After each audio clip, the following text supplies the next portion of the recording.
ஆம் ஆத்மி பெண் தலைவர் அல்கா விபச்சார தொழில் நடத்துவதாக கூறிய வினோத்குமார் பின்னி எம்எல்ஏவை கண்டித்து டெல்லியில் ஆம் ஆத்மி மகளிர் அணியினர் போராட்டத்தில் ஈடுபட்டதால் பெரும் பரபரப்பு ஏற்பட்டது.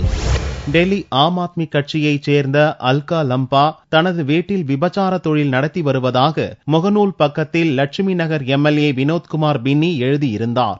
இதைத் தொடர்ந்து வினோத்குமார் பின்னி மீது டெல்லி போலீசில் அல்கா லம்பா புகார் அளித்தார். அதன் பேரில் வினோத்குமார் பின்னி உள்ளிட்ட சிலர் மீது போலீசார் வழக்கு பதிவு செய்து விசாரித்து வருகின்றனர். இந்நிலையில் அல்கா லம்பாவை இழிவுபடுத்திய வினோத்குமார் பின்னியை கைது செய்ய கோரி ஆம் ஆத்மி மகளிர் அணியினர் போராட்டத்தில் ஈடுபட்டனர்.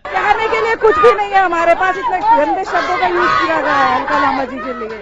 बिन्नी जी को शर्म करनी चाहिए इस तरह के शब्दों का यूज करने के लिए। हम ये मैसेज देना चाहते हैं कि ये जो बिन्नी है इसको सजा होनी चाहिए। हम इंसाफ चाहते हैं।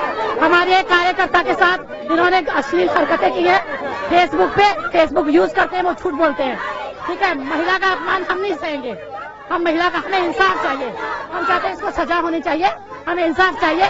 कल कोई किसी और महिला के साथ भी ऐसे ही कर सकते हैं, किसी और कार्यकर्ता के साथ भी ऐसे करते हैं और बीजेपी और कांग्रेस के साथ मिले हुए हैं. நூற்றுக்கும் மேற்பட்ட போராட்டக்காரர்கள் பின்னியின் வீட்டை முற்றுகையிட்டு போராட்டத்தில் ஈடுபட்டதால் பெரும் பரபரப்பு நிலவியது. இதனிடையே அல்கா லம்பா குறித்த பேஸ்புக் கருத்துக்கும் தனக்கும் எந்த தொடர்பும் இல்லை என்று வினோத்குமார் பின்னி மறுத்துள்ளார். தன் பெயரில் யாரோ மர்ம ஆசாமிகள் போலி கணக்கை துவக்கி அல்கா லம்பா பற்றி அவதூறு பரப்பியுள்ளதாகவும் வினோத்குமார் பின்னி விளக்கம் அளித்துள்ளார்.